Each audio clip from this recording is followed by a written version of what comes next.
Marriage is a beautiful thing, no two ways about that. But just like any other relationships, conflicts, misunderstandings are natural and they will come.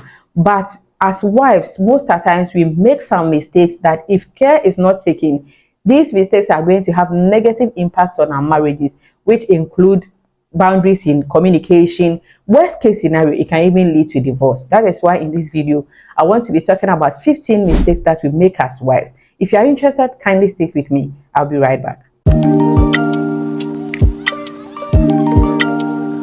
Hello beautiful people, I welcome you back to our channel. This is Eki Enyami and this is my YouTube channel. I'm so excited you are here with me, so let's get right into it. The first mistake I want to talk about is giving the children first.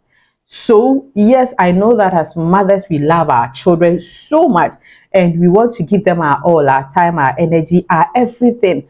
But if care is not taken, we might also neglect our duties as wives.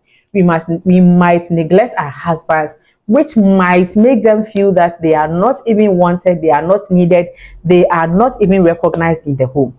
Please know when to blend your duty as a wife and as a mother. These children are just in transition in your house. Latest by 15 years time, these children will start going to high school, they will leave the home and you'll be stuck with your husband. And that is when you would want to go back and rebuild that gap that you've created. But it might be too late for you. So please, yes, as much as we are making time for our children, as much as we are being there for our children, let's also know when and how to be there for our husbands. The next mistake I want to talk about is seeing our husbands as another child of ours. My dear, that man is a grown-up man. He has been trained by his mother, his parents, his aunties, whatever, before he came to marry you. Most of the times, we tend to love our children and train our husbands instead of training our children and loving our husbands. So, for example, your husband left his shirt in the couch. You saw that your husband has left his shirt in your couch. You didn't pick it. You called him back to come and pick his shirt. But when your child left his shoe in the couch, you picked it for your child. Instead of calling back your child to come and pick it in a way to train him or her that you are not supposed to put your shoe in the couch, no. Most of the times, we also want to dictate for our husbands to tell them what to do, what not to do, when to sleep, when to eat, when to bath. In a way, we want to treat them as our children. I learned this particular mistake in a hard way. I remember when the first year when I got married, when my husband goes out, and to me, if he stays out late, I'll call him and I'll go like, "Why are you? Don't you know you're supposed to come home? Can't you see it's getting late? Why are you out? What are you doing outside?" What? Then I realized that this thing was making me better and it was ruining my marriage. So I changed the approach. So what I did is that when I call him, I go like, "Honey, are you okay? I just wanted to check up on you." And within 10 minutes, this man will be home.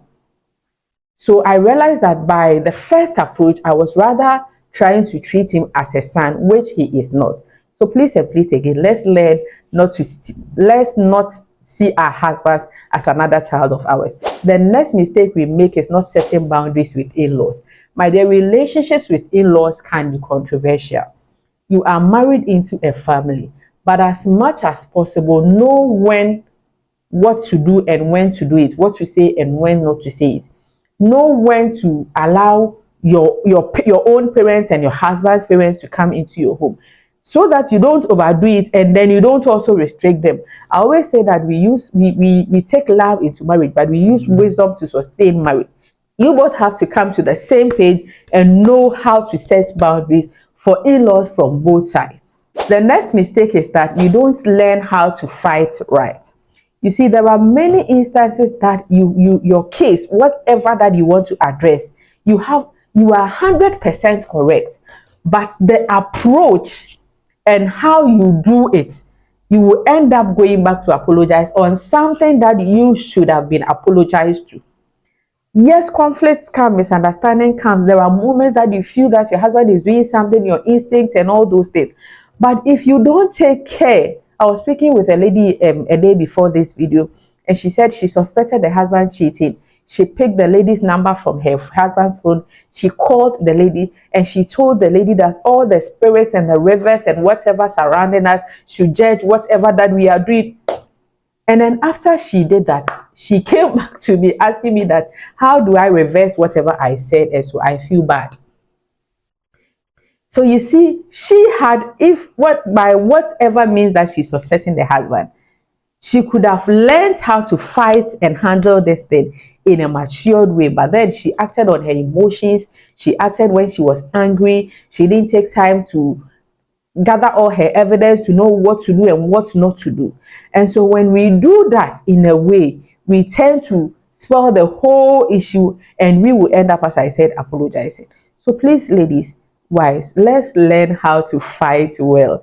And then most of the times we also want to be in control. We need to be in control. I am the wife. So whatever I say, I get you. I understand you perfectly. But it's not always that you have to be in control. Sometimes you have to submit to the authority of your husband. Sometimes you have to let the man take his own decisions. When we always need to be in control, it is a mistake, and it might make your husband feel that he's not in charge, and it might make him do things that you don't want him to do. So needing to be in control is another mistake that most wives make.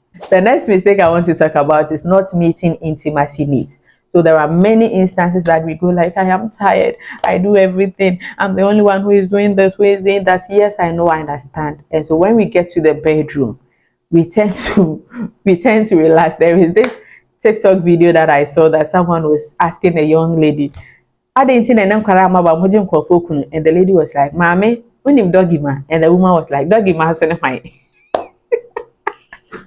So you see, please, I've said this thing and I'm saying it again. Let's learn. Let's keep up. Okay. You have no idea what these girls out there they can do. Let's keep up. Let's in fact meet the intimacy needs of our husbands. Let's tell them how they want us to do it, and then that will also give us the platform to tell them how we also want them to do it for us. Please, let's meet intimacy needs. The next mistake that wives make is not making an effort to look good. And I'm already wife. I'm already a wife. He has already married me. So what's next? No, you can't do that. You have to, in fact, take care of yourself. Exercise, eat well, eat vegetables, make conscious effort to look good. Don't look good for people outside and look anyhow for your husband at home. No, look good for your husband at home as well. In the house, when you are both left alone, learn to put on mini skirts, short sneakers, spaghetti tops, other things to look nice for him. Put your hair in order. Look good, my dear. Make conscious effort. Your hair, if you know how to do makeup, or if you love makeup, you can do basic makeup. Your nails, my dear. Please don't make the mistake of looking anyhow, because when he goes out, men are moved with what they see. And men are moved with what they see. So please give him nice things to see in the home. And then lack of communication. There are many instances that wives have gone like, and even when I say it, he won't mind me or he will defend himself. So I will not say it at all. No, no, that will not help with the relationship. Know when to communicate, the time, know how to communicate, when to communicate, the tone to use, the words to use. I think I've done a video about effective communication, and I'm going to put it somewhere up here, and I'm going to put it in the description of this video as well. Watch it. Communication is the bloodline of every relationship, and we should be able to communicate about everything as couple. So please learn how to communicate. It's not only about sometimes shouting, it's not only about sometimes throwing tantrums. No, learn how to communicate. And then the next thing is unrealistic expectations. We are married to human beings, you are not married to angels. Your husband cannot make you happy 24/7. There are moments that this man is going to be a man and make mistakes, my dear. Please, when setting expectations, let them be realistic. Put yourself in his shoes and ask yourself, have a sense of empathy and ask yourself, it were to be you, where will you be able to keep up? Why are you not doing this? Why are you not doing that? You are supposed to. Please, my dear, please. And this brings me back to communication. Whatever your expectations, you ask. Most wives will go like, I was expecting him to know that, my dear, our husbands are not mind readers. The only thing they can read is the newspaper or news on the internet. And so communicate to him. Please do not be a people pleaser. That is also a mistake that most wives make. I don't want people to say that. I know when I do this, people will say that. My dear, when you want to be a people pleaser, you put pressure on yourself. Do what you think is best for yourself and your marriage. There are some things that when you practice in your marriage will be successful. There are some things that when you want to when someone if there are some things that someone is practicing in his or her marriage that when you bring in your marriage might break down. So it's not about what people say. People will always talk, whether you do or not do. People will always talk. Our mouth is for us to talk. So please yourself, please your God, please your husband. The only three people you have, you are obligated to please is God, yourself, and your husband. Please do not be a people pleaser. And then neglecting self-care. Most of the times we tend to take care of everybody, but we don't take care of ourselves. When was the last time you went for a pedicure? When was the last time you booked a massage for yourself? You went for spa, you decided, let me take myself out. No, my dear, you will break down. You are a human being. Even cars, sometimes we take them for maintenance, we take them to the mechanic shop to be maintained. Sometimes you need to relax. There are many instances where when I know I'm tired, I just lock myself in my room and then I relax. Take care of yourself, my dear. And then the next mistake most wives make is criticizing your partner. Most times we want to use criticism as a tool to change our partner's behavior. But my dear, it can have a detrimental effect on your marriage. Constant criticism can lead to a feeling of inadequacy and low self-esteem in your partner, leading to breakdown in communication. So it's not everything that you always have to be you always have to be complaining, you always have to be criticizing. Focus on the positive things he's doing. Appreciate him for the positive things he's doing. If he's doing something that you are not okay with it, find the right time, sit down, talk as couples. Please, the criticism sometimes is too much. And then refusing to apologize. When you do something, learn how to apologize. You are a human being as much as your husband is a human being. You are bound to offend, you are bound to make mistakes.